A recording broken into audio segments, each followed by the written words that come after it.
bonsoir et merci de nous accueillir chez vous.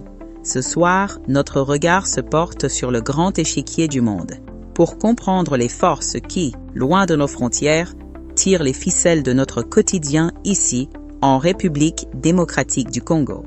Nous ouvrirons ce journal sur la scène internationale, où une nouvelle doctrine de la force semble s'imposer. Des rues de Caracas, où le président vénézuélien a été capturé, jusqu'aux glaces du Groenland, convoité ouvertement par Washington, nous décrypterons comment la politique américaine de Donald Trump redessine la carte du monde et pourquoi chaque nation riche en ressources, comme la nôtre, doit se sentir directement concernée.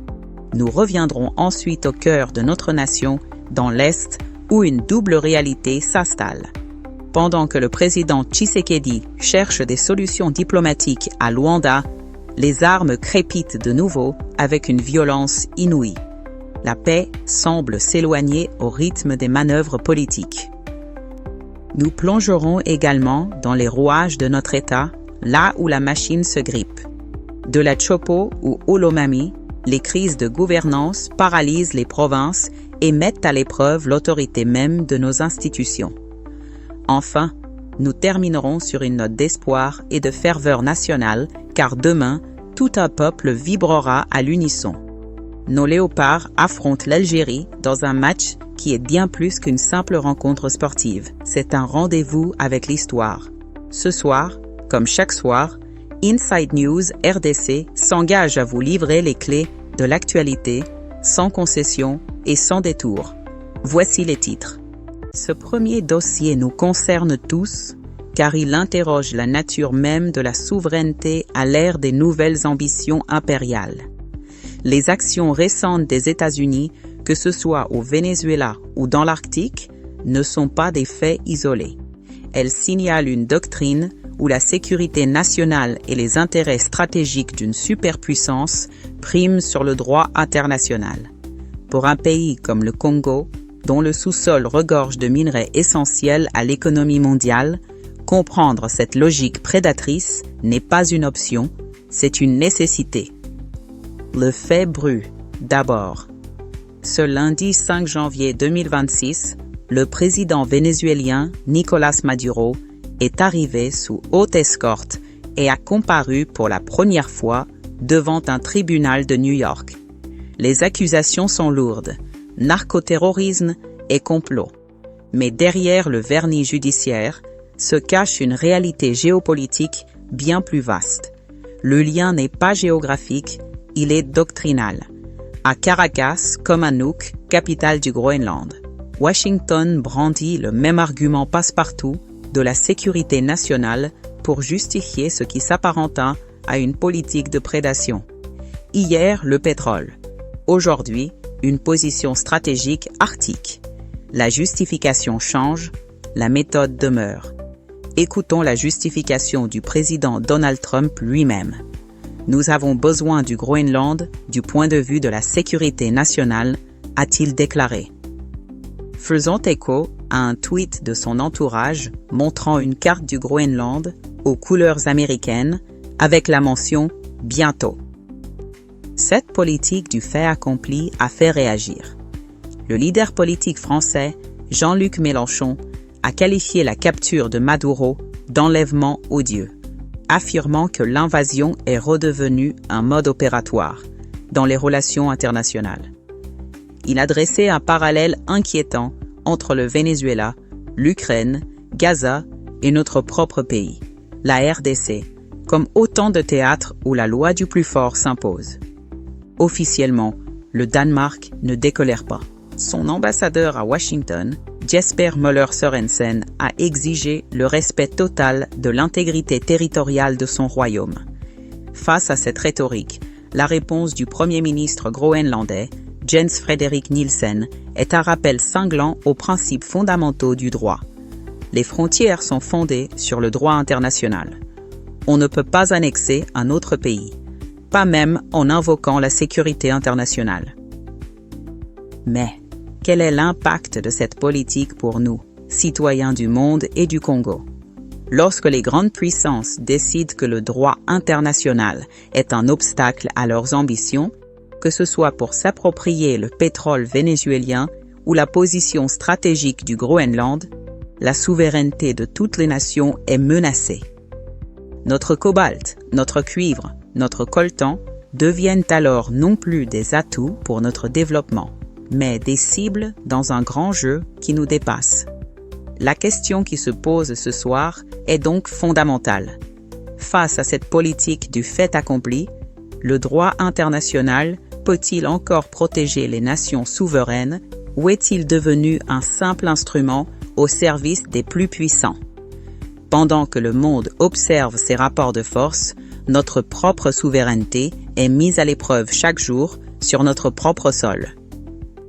La situation dans l'est de notre pays est un enchevêtrement complexe, où chaque avancée diplomatique semble immédiatement contredite par une déflagration sur le terrain.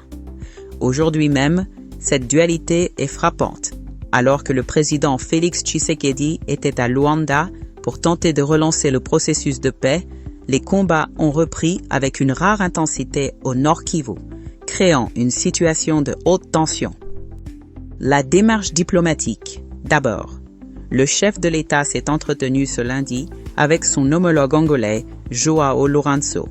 Cette visite intervient dans un contexte sécuritaire qui s'est fortement dégradé depuis les accords de Washington et la prise de la ville stratégique d'Uvira par la rébellion de l'AFC M23.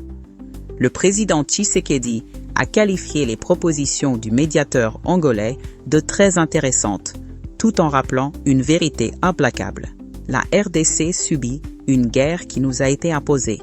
Cette quête de paix est une nécessité, mais elle se heurte à la dure réalité du terrain. Car pendant que les présidents discutaient à Luanda, les armes parlaient à Walikale. Depuis ce matin, de violents affrontements opposent les FARDC à la rébellion de l'AFC M23 à Kibati. Selon nos sources, l'armée congolaise a lancé une offensive pour déloger les rebelles de cette agglomération stratégique. Les tirs d'armes lourdes et légères ont paralysé la vie, confiné les civils et suspendu le trafic routier. La guerre, dans sa brutalité quotidienne, reprend ses droits. Dans ce climat, un mouvement d'une grande habileté tactique est à noter. La rébellion de l'AFC M23 a annoncé son intention de libérer les militaires FARDC et les combattants Wazalendo qu'elle détient. Cette offre, faite en collaboration avec le CICR, n'est pas un geste de paix spontané.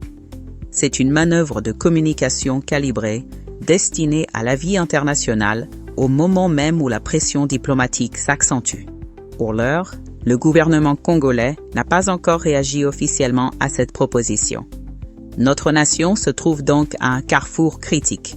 Les espoirs de paix, portés par une diplomatie régionale active, se fracassent contre la violence persistante d'une guerre par procuration qui n'a que trop duré. Cette fragilité sur nos frontières est malheureusement aggravée par des dysfonctionnements internes qui sapent l'autorité de l'État de l'intérieur. Les crises qui secouent nos provinces ne sont pas de simples faits divers politiques. Elles sont les symptômes de failles profondes dans la structure de notre État.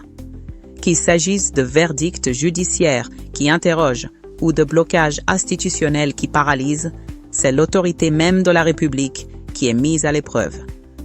À Kolwezi, la justice a rendu son verdict dans l'affaire du meurtre du docteur Emmanuel Nawej, décédé dans un cachot de la police en novembre dernier. 2 policiers ont été condamnés à des peines de 24 et 12 mois de servitude pénale, ainsi qu'au versement de $25 000 de dommages. Ce verdict intervient après des semaines d'indignation et de manifestations de la Corporation des médecins. Mais il apporte une nuance qui interroge. 3 autres accusés, dont 2 policiers, ont été acquittés, faute de preuves. Dans la Chopo, c'est une véritable saga politico-judiciaire qui se poursuit. À peine le gouverneur Paulin Lendongolia est-il revenu à Kisangani ce dimanche, salué par ses partisans après sa réhabilitation par la Cour constitutionnelle, qu'une nouvelle épée de Damoclès plane déjà sur lui. La Cour de cassation vient en effet de demander à l'Assemblée provinciale l'autorisation de le poursuivre pour les mêmes faits de détournement présumé. Son appel à l'unité sonne déjà comme une tentative de désamorcer une crise qui n'a jamais réellement pris fin. Cette paralysie institutionnelle atteint son paroxysme dans le Haut-Lomami. Là-bas, c'est une véritable cacophonie qui règne. L'Assemblée provinciale considère le gouvernement comme démissionnaire depuis qu'elle a rejeté son projet de budget, une position que l'exécutif provincial refuse de reconnaître, créant un vide juridique et administratif total. Les deux institutions se regardent en chien de faïence et pendant ce temps, la province est à l'arrêt. Lorsque la justice semble murmurer ses verdicts face à ses propres agents et que les provinces, moteurs du développement, se condamnent à la paralysie, la question n'est plus de savoir comment l'État peut garantir la sécurité. La question est de savoir s'il en a encore les moyens. Ces crises institutionnelles ne sont pas abstraites. Elles ont des conséquences directes et souvent tragiques sur la vie de nos compatriotes. Derrière les grands titres, politiques et sécuritaires, il y a des drames silencieux, des tragédies quotidiennes qui frappent nos compatriotes. Ces urgences humaines révèlent la grande vulnérabilité d'une population souvent laissée à elle-même face aux catastrophes naturelles et à la précarité. Cette nuit à Bukavu, le pire s'est produit. 4 enfants d'une même famille ont été tués dans leur sommeil, ensevelis sous les décombres d'un mur qui s'est effondré sur leur maison dans le quartier Nkafu. Un drame qui a poussé la société civile locale à lancer un nouvel appel contre les constructions anarchiques qui endeuillent si souvent notre pays. En Ituri, la détresse prend un autre visage. Au site de déplacés de Bawere, dans le territoire de Djougou, des familles qui ont déjà tout perdu en fuyant la guerre se retrouvent aujourd'hui sans abri. Une pluie torrentielle a détruit leur fragile refuge, aggravant une vulnérabilité déjà extrême. Il lance un appel à l'aide urgent. Toujours en Ituri, à la prison de Bunia, une alerte a été lancée sur les conditions de détention précaires des mineurs. Le Conseil provincial de la jeunesse dénonce le manque de nourriture, l'absence de soins médicaux et des retards judiciaires inacceptables, avec des enfants détenus parfois depuis 2 ans sans avoir vu un juge. Enfin, même loin de chez eux, nos compatriotes souffrent. Des milliers de réfugiés congolais qui avaient trouvé refuge au Burundi ont été relocalisés du camp de Gatumba vers celui de Ruigi. Ils s'y plaignent désormais de conditions climatiques difficiles, ajoutant une épreuve à leur exil. Face à ces tragédies qui exposent la vulnérabilité de nos populations, la réponse de l'État et des organisations est scrutée. Voyons 2 exemples concrets, l'un préventif, l'autre curatif. Dans la province de la Chopo, l'agenda 2026 de la Croix-Rouge a été dévoilé ce lundi à Kisangani.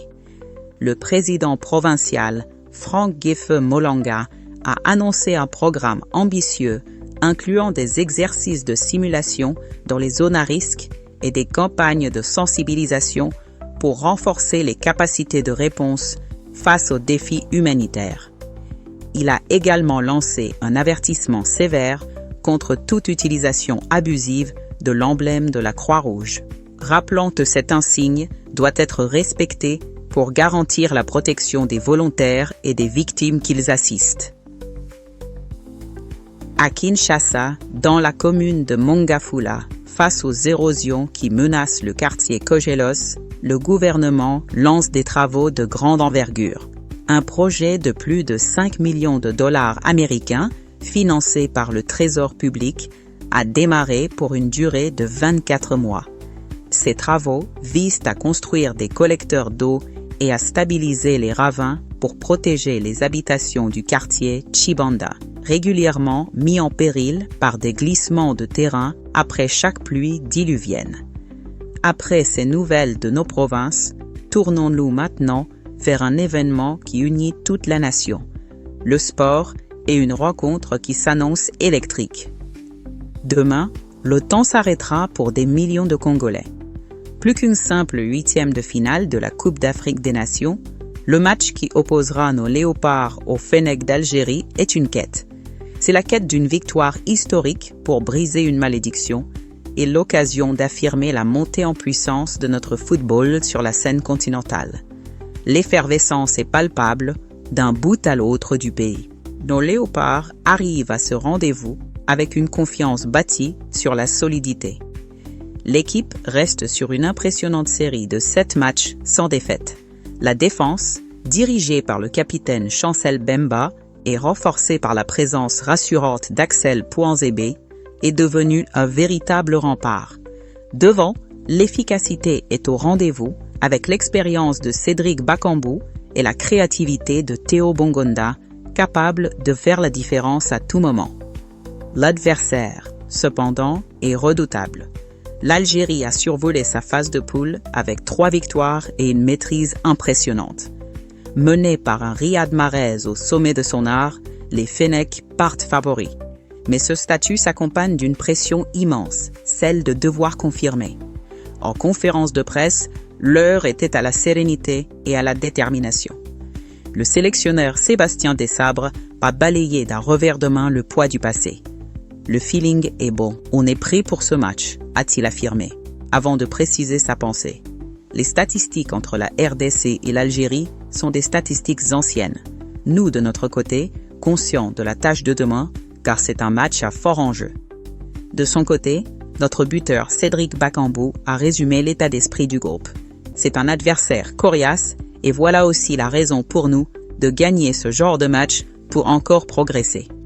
L'enjeu est historique. Si nos léopards l'emportent, la RDC deviendra la 49e nation africaine à faire tomber l'ogre algérien. Ce serait une première en 6 confrontations officielles. Une page d'histoire à écrire. Demain, avant le coucher du soleil, c'est donc toute une nation qui retiendra son souffle. Unis comme un seul homme derrière ses fauves, pour un exploit qui dépasserait largement le cadre du sport. Nous sommes arrivés à la fin de cette édition. Ce soir, l'actualité nous a rappelé avec force que nous vivons dans un monde interconnecté, où les démonstrations de force des grandes puissances ont un écho direct sur notre souveraineté. Elle nous a aussi confrontés à nos propres défis, qu'ils soient sécuritaires, politiques ou humains. Des défis immenses qui exigent de nous courage et lucidité. Voici l'essentiel de cette édition en 4 points. L'aigle et ses proies, où nous avons vu la démonstration de force américaine, qui s'étend du Venezuela capturé au Groenland convoité, redéfinissant les règles du jeu mondial. L'Est sur le fil du rasoir, où nous constatons la double réalité de notre pays, où les efforts diplomatiques pour la paix se heurtent à la violence implacable de la guerre. La République des crises ayant exploré les blocages institutionnels dans nos provinces, où les jeux de pouvoir paralysent l'État et abandonnent les citoyens. L'heure de nos fauves, où demain un match historique verra une nation entière pousser ses léopards face à l'Algérie. Pour conclure, je vous propose cette pensée de Mahatma Gandhi. La force ne vient pas des capacités physiques, elle vient d'une volonté invincible. Cette phrase résonne particulièrement ce soir. Cette volonté invincible, ce n'est pas une abstraction. C'est celle qui doit animer notre diplomatie face aux appétits des puissants. C'est celle qui doit guider nos phares d'essai dans l'Est. C'est celle que nous devons exiger de nos dirigeants provinciaux pour briser les blocages. Et demain, c'est celle que nous verrons, nous l'espérons, dans les yeux de nos léopards. Merci de votre fidélité. Le prochain grand rendez-vous de l'information sur Inside News RDC, c'est demain à la même heure. Pour approfondir les enjeux de la nouvelle donne géopolitique dans notre région, je vous invite à retrouver notre analyse sur Inside News Review, Washington parle, Uvira tombé, décryptage de la nouvelle stratégie américaine dans les Grands Lacs. Que Dieu bénisse la République démocratique du Congo. C'était Soraya pour Inside News RDC. Je vous donne rendez-vous demain. Bonne continuation.